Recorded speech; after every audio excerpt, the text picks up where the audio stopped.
But you do believe it's going to change the world? I believe it's going to change the world more than anything in the history of mankind, more than electricity. More exciting चीज जो I think what a time to be alive is कि quantum computing आ रही है. So people are like stop using their brain. मतलब total और बिल्कुल ही chat GPT के भरोसे इधर से उधर कर रहे हैं सामान. इन्होंने तो सक्सेसफुल हो गया एवोल्यूशन में. क्यों? रिप्रोडक्टिव सक्सेस उसके पास. One of the largest grown crop है, प्लांट है धरती के सरफेस पे. दूसरा कंपटीशन है नहीं कोई. पूरा हम एज ए स्पीसीज ध्यान रखने की भाई टू ग्रो अच्छे से. तीसरा हम उसको पेस्टिसाइड्स स्प्रे करते हैं, फर्टिलाइजर्स डालते हैं, मेक श्योर कि परफेक्ट हो इसका. तो टेक्निकली युवल नोआ हरारी कह रहा है कि यार वो हम इसको ऐसे क्यों नहीं समझते कि वीक ने हमें डोमेस्टिकेट किया है. तो हो सकता है कि मैं एआई से पूछूं कि मैं कौन सा कैरियर यूज करूं. You have known my whole history, you know me very well, और AI will make the best decision for me. You go for medicine, you go for research, you go for engineering. बाकी अब AI bubble का तो कुछ समझ में आ गया कि it's not that kind of thing जो हमें दिखाया जा रहा, सुनाया जा रहा है.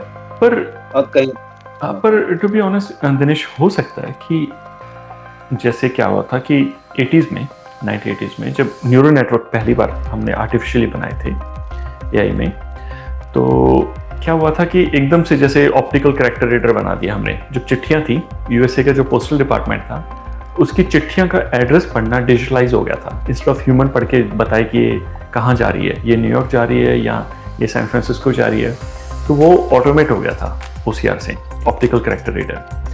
तो हुआ क्या कि उसने एकदम से ऐसे लगा कि क्योंकि बहुत बड़ी बात मानी गई कि आपकी हैंडराइटिंग पढ़ के ऑटोमेटिक कैरेक्टर रीडिंग हो रही है.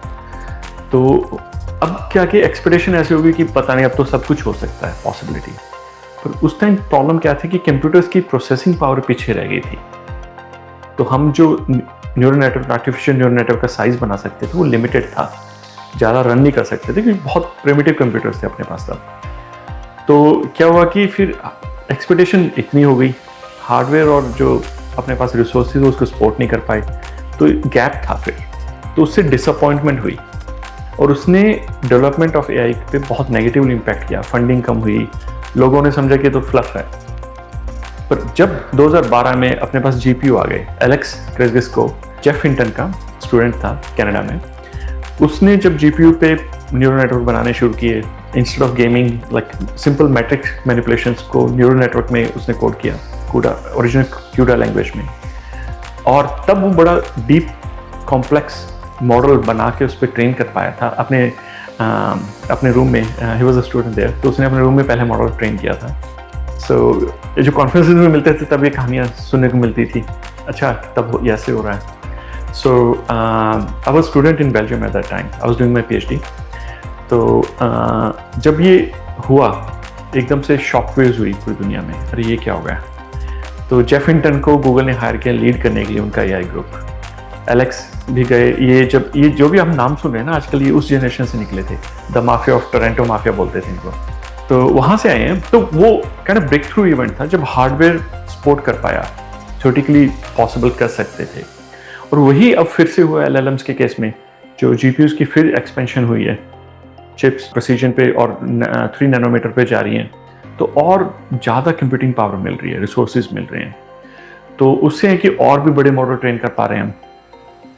फिर ये LLM, GPT-3, GPT-4. So instead of एक जीपीयू पे लिमिटेशंस पे हम सेम मॉडल को हंड्रेड्स ऑफ जीपीयूज पे, थाउजेंड्स ऑफ जीपीयूज पे पैरेलल में रन कर सकते हैं.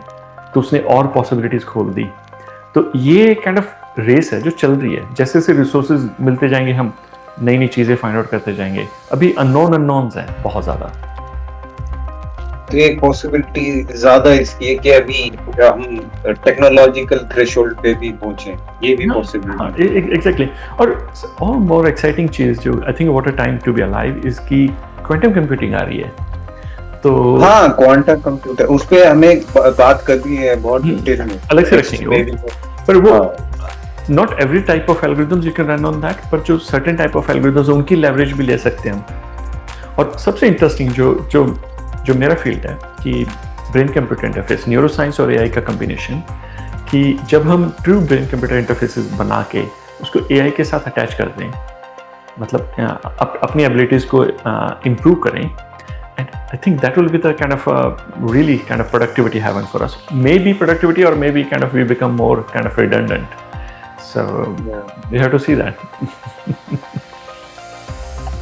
So is a very difficult question because sometimes I see कि हाँ लोग अब अपने जैसे कि अभी आपने मेरे को अपने एक्सपीरियंस बताया कि मैं एक हायर कर रहा था और उसने मुझे पूरा चैट जीपीटी से भेज दिया तो people are like stop using their brain at मतलब टोटल और बिल्कुल ही चैट जीपीटी के भरोसे इधर से उधर कर रहे हैं सामान तो आप कई जगह तो नुकसान ये इसमें कोई बुरी बात नहीं है टू बी ऑनेस्ट अगर हम एनालॉजी लें तो फॉर एग्जाम्पल आप वीडियो एडिटिंग का काम कर रहे हो या आपको ग्राफिक्स बनाने पड़ रहे हैं तो आप फोटोशॉप में जाके बना रहे हो जैसे थंबनेल इस वीडियो की बनाओगे आप फोटोशॉप में बना रहे हो कैनवा में बना रहे हो तो आप कोई ड्रॉ थोड़ी कर रहे हो उसको हाथ से बैठ के पहले पुराने टाइम की तरह स्केचिंग कर रहे हो नहीं there is a tool you are using that there is no harm in that पर अगर आपका टेस्ट एग्जाम ये हो रहा है कि आपकी कला हाथ से कला कितनी अच्छी है और उसकी बजाय आप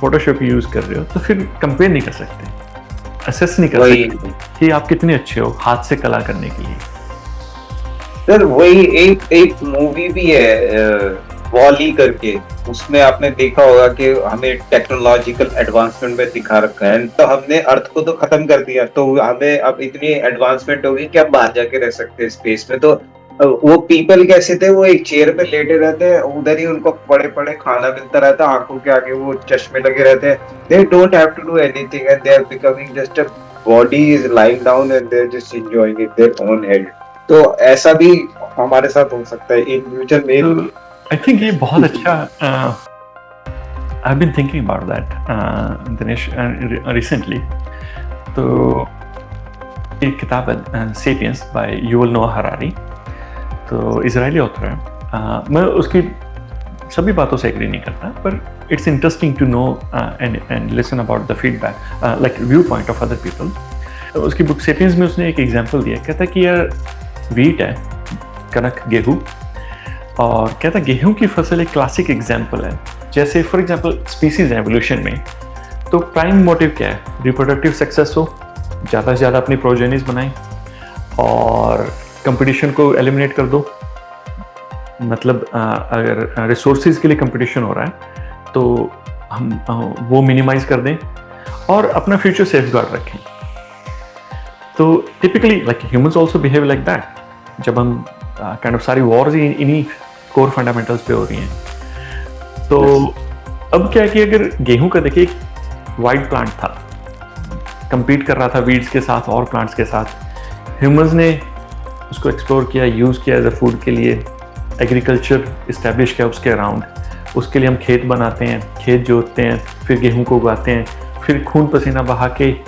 उसको पानी देते हैं उसको खाद डालते हैं उसको इंसेक्ट से बचाते हैं उसको बाकी प्लांट्स के कंपटीशन से बचाते हैं उनको हटाते हैं वीड्स को तो अब क्या किया कि टेक्निकली लाइक गेहूं ने तो सक्सेसफुल हो गया एवोल्यूशन में क्यों रिप्रोडक्टिव सक्सेस उसके पास one of the largest grown crop है प्लांट है धरती के सरफेस पे दूसरा कंपटीशन है नहीं कोई पूरा हम एज अ स्पीसीज ध्यान रखने की भाई तू ग्रो अच्छे से तीसरा हम उसको पेस्टिसाइड्स स्प्रे करते हैं फर्टिलाइजर्स डालते हैं मेक श्योर कि परफेक्ट हो इसका तो टेक्निकली युवल नोआ हरारी कह रहा है कि यार वो हम इसको ऐसे क्यों नहीं समझते कि वीट ने हमें डोमेस्टिकेट किया है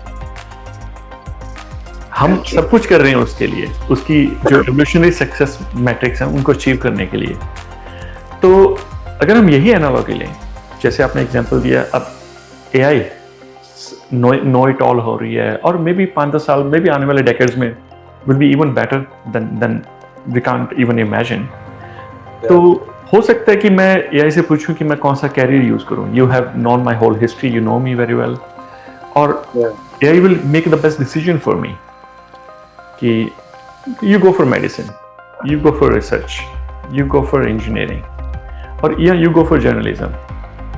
You go for it. Yeah. Pardon? You go for editing. Yeah, you go for creative work. So there is a high probability based on all the variables I can map out that this will be the most successful endeavor for you, and most likely that's true. फिर वही ए मेरे को decision ले रही है, तो मैं क्योंकि बेस्ट डिसीजन ले रही है मेरे लिए, तो मैं अपने डे टू डे डिसीजन उसको दे दूंगा कि करो, कि इंश्योर है there is a high probability that I will be succeeding. मेरा लाइफ पार्टनर कौन होगा, एआई बताइए कि हाँ ये परफेक्ट मैच है, it has already been going on through the apps and everything, the matchmaking is being done, तो और ऑटोनॉमस हो जाएगी। सारे जो कोर डिसीजंस हम डेलीगेट कर सकते हैं एआई को, हाई पॉसिबिलिटी है, और आज ऑलरेडी करने लग गए। तो क्वेश्चन उठता है कि यार and we will be making sure that we are reproductive success, सब कुछ अपना मेंटेन्ड है, and we as a species are kind of flourishing. The question is, at what point we stop being a human? जैसे हम like we will be a blob of mass lying on the couch forever and ever, दुनिया के हर experience, हर खुशी अपने को लेटे लेटे मिल रही है, डोपामाइन की पूरी burst of splurge मिल रही है, and we are having all the experiences with brain computer interface, लेटे लेटे हम मनाली की सैर कर रहे हैं, हम हिमालयस घूम रहे हैं। तो वो जो ह्यूमन जो हम खुद को कह रहे हैं वो कब एग्जिस्ट होना बंद कर देंगे? तो मे बी जो हम अपने जो खुद बना रहे हाथ से कला कर रहे हैं बिना किसी रिसोर्स के, बिना किसी टूल के, मे बी वही हम जो हमारी स्ट्रगल और दुख दर्द हैं, मे बी वही हमें ह्यूमन बना रहा है शायद। तो ये काफ़ी काइंड ऑफ मैं सोच रहा हूँ इन चीज़ों पे काफ़ी आजकल, और सोच के बताना सर मेरे को। मतलब open ended question है, like I think we're evolving with it, and kind of it will be a kind of a good identity crisis for the future generation, and maybe for the present generation too. And we are already kind of big, there are multiple studies are coming out that the overuse or over dependence on the large language models or the ChatGPT or AI is reducing the critical thinking ability or the cognitive abilities in the youth. तो ये बड़ा risk हो रहा है। For example, like I can be an example, like the previous generation, like my dad, he used to have the diary of phone numbers and everything, write it down and everything, and remember most of the time. When I was a kid, I used to remember all the important numbers. Yeah. Now it's just kind of, it took me a lot of time to remember the phone number for my wife. Yes. मेरे पास भी example है। मेरे पापा का number मतलब उनके पास बहुत सालों पहले फोन था, तो वो उस टाइम से नंबर याद है। अब मेरे को ना मॉम का नंबर याद, ना सिस्टर का नंबर, और किसी का नंबर याद नहीं है। बेसिकली मैं अपना नंबर भी जो नया नंबर लिया वो भूल चुका हूँ, मतलब मुझे नहीं याद, पर सिर्फ पापा का नंबर याद है, क्योंकि वो उन्होंने बचपन में लिया था, तब एआई वगैरह ये सब होते ही नहीं थे। तो ये तो मेरे साथ भी एकदम आंखों देखा है, life experience. It's already been going on for decades. Slow था, अभी एक्सपोनेंशियली बढ़ेगा, क्योंकि डिपेंडेंसी बढ़ेगी, अपनी वो कॉग्निटिव एबिलिटीज हम आउटसोर्स कर रहे हैं। अनदर एग्जांपल है मैप का, रोड का। जैसे मैं गूगल मैप्स इतना यूज कर रहा हूँ, ये हम last few years we have been moving around a lot. तो पहले कैलिफोर्निया में थे हम, अब टेक्सास में, उससे पहले ऑस्टिन में, फिर और कहीं बेल्जियम में, कहीं और, like we have been around the world. तो क्या कि मैं जा रहा हूँ, मेरे को अब क्या हो रहा है कि सराउंडिंग्स की जो अवेयरनेस है वो कम हो रही है। मैं गूगल पे मैप पे डिपेंड कर रहा हूँ। एक छोटा सा कहीं से 2-4 टर्न लेके भी लाइक आई गेट कंफ्यूज्ड अगर गूगल मैप नहीं है। So I can feel that in happening to me. Yes, मतलब मेरे को भी सर कभी रास्ता याद ही नहीं। मेरे दोस्त मुझे मतलब बहुत बोलते हैं, कहते तू बुद्धू है क्या है। मैं रास्ते, मेरे को जरूरत ही नहीं याद करने की रास्ता, तुम बैठे हो और गूगल मैप बैठा है, तुम भी बता दो मेरे को, मैं क्यों याद करूँ, क्यों अपने माइंड को इतनी मैं वो दूं कि ये याद करूँ वो याद करूँ। ये तो मेरे साथ सर आप भी थी है, मैप मेरे को मतलब रास्ते कभी याद ही नहीं, मैं भूल जाता हूँ। इवन 10 किलोमीटर आगे भी कनॉट प्लेस मेरे को याद नहीं रहता, जबकि मैं पैदा हुआ। Another example is like calculator. Like we used to do mental calculations. अब calculator we don't even care. पर अगर चलो let's be advocate of the devil. तो हम पहले पिछली जनरेशंस, प्रीवियस जनरेशंस जो कर रही थी हम नहीं किया हमने, और हम अपने आप को कह रहे हैं कि we have been successful in evolution. जैसे हंटिंग करने जाते थे, या जैसे मेरे एंसेस्टर्स मोस्टली किसान हैं, तो मैं तो खेती नहीं कर रहा, I change my vocation, I am doing something else. तो इसका मतलब ये नहीं है कि may be letting go of this cognitive abilities will make us dumb. May be we are focusing our reservoir, cognitive reservoir, जो ब्रेन पावर है वो किसी और चीज़ में लगा रहे हैं। तो हो सकता है कि Yes. फ्यूचर में हम इन चीज़ों को जो इनको आउटसोर्स कर सकते हैं, रूडिमेंट्री हो जाएंगी, उनकी बजाय कुछ Yeah. कहीं और लगाएंगे। तो ये भी पॉसिबिलिटी अगर पॉजिटिवली देखना हो इसको। यही चीज मैंने चैट जीपीटी से भी सवाल किया था कि आगे जाके तो ये सब मतलब स्केल ऑफ इंटेलिजेंस में लोग होते हैं ना अलग अलग लेवल पे 1 से 10 तक, तो 1 से 3 4 5 तक तो ठीक है, chat GPT will help us, but वो जो और ऊपर के होते हैं उन्हें नहीं जरूरत पड़ती, तो उसमें तुम क्या हेल्प करोगे?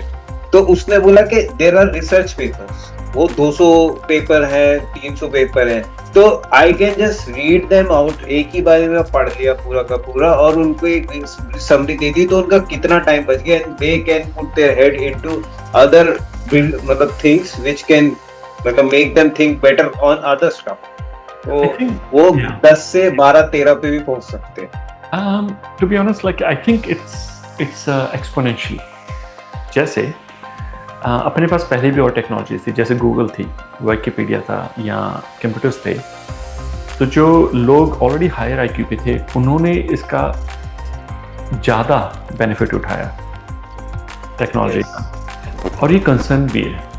अब जैसे जैसे एआई ज़्यादा एडवांस हो रही है, जिनको एक्सेस है, जो रिसोर्स हैं जिनके पास, हो सकता है कि अब for example chat GPT pro है जिसके पास, वर्सेस जिसके पास फ्री वर्जन है जो अफोर्ड नहीं कर पा रहा, अब उनमें तो ऑलरेडी गैप पड़ गया। तो ये kind of could be issue. अभी तो सिंपल है, पर down the line for example really good models are coming up that could be doing you like research और सब कुछ करके आपको दे रहे हैं। तो जिनके पास रिसोर्स है, जिनके पास एजुकेशन है और जो उसको समझ सकते हैं जल्दी से, वो अनफेयर एडवांटेज पे हैं कंपेयर टू जो टाइम ले रहे हैं समझने में। तो ये काइंड ऑफ कंसर्न है टू बी ऑनेस्ट, क्योंकि रेदर देन आप एक्चुअली आपका जो क्वेश्चन था कि यार जो जिनको ज़रूरत है, जो जिनके एजुकेशन क्वालिफिकेशंस कम है या फिर जो गैप है अभी, डिस्क्रिमिनेशन है, प्रिविलेज और नॉन प्रिविलेज हैं, उनमें और बढ़ा सकती है एआई। ये मेरा कंसर्न है, क्योंकि जो प्रिविलेज है वो could afford the fancier version and everything like implants, brain computer implants, अपनी कॉग्निटिव विजन एबिलिटीज आउटसोर्स कर सकते हैं। कितनी अनफेयर एडवांटेज पे होंगे वो। फॉर एग्जांपल जैसे स्पोर्ट्स में हमारे मेडल्स क्यों नहीं आते? रिसोर्सेज नहीं है। यहाँ जैसे यूएस में या फॉर एग्जांपल यूरोपियन कंट्रीज में देख रहा हूँ, एक सिंपल से स्कूल में इतने सारे रिसोर्सेज हैं जो अपने टॉप स्कूल स्ट्रगल कर रहे हैं। Make sense? वो गैप है फिर और उसको मैग्नीफाई कर देता है। आपके पास तो एक भी मेडल नहीं, हमारे पास तो 100 मेडल हैं। वो अनफेयर काइंड ऑफ और गैप बढ़ा कर सकता है। ये मेरा कंसर्न है इंटेलेक्चुअल लेवल पे। और जॉब अपॉर्चुनिटीज़ में, अब जॉब अपॉर्चुनिटीज़ में देखो, जिसके पास चैट जीपीटी प्रो का एक्सेस है वो अपना रिज्यूमे बेटर बना रहा है कंपेयर टू जो खुद से लिख के बस जैसा मैसा भेज रहा है। ऑब्वियसली लाइक ठीक है, कोई डिटेक्ट कर पा रहा है, कोई उस पर जज कर पा रहा है, पर obviously like is helping people out. तो ये जैसे जैसे बिहाइंड द कर्टन्स हायर और बेटर मॉडल्स जाते जाएंगे, प्रिविलेज अब $200 का for example chat GPT pro है, कितने लोग अफोर्ड कर पा रहे हैं? अब 18 कितना हो गया, लाइक 16,000 20,000 हर महीने, इतनी तो तनख्वाह नहीं है कईयों की। तो ये मेरा कंसर्न है कि जैसे जैसे इनमें और एआई एडवांस होती गई और इसको बिहाइंड द वॉल्स जाती गई, उतना उतना गैप बढ़ाती जाएगी, जो प्रिविलेज हैं और जो नॉन प्रिविलेज हैं। तो ये हमें इसलिए ओपन सोर्स मॉडल्स जैसे डीप सीक या लामा फ्रॉम मेटा साइड वो थोड़ा हेल्प कर रहे हैं, ज़्यादा नहीं कर पा रहे, क्योंकि उनको होस्ट करके चलाना भी तो रिसोर्स इंटेंसिव है।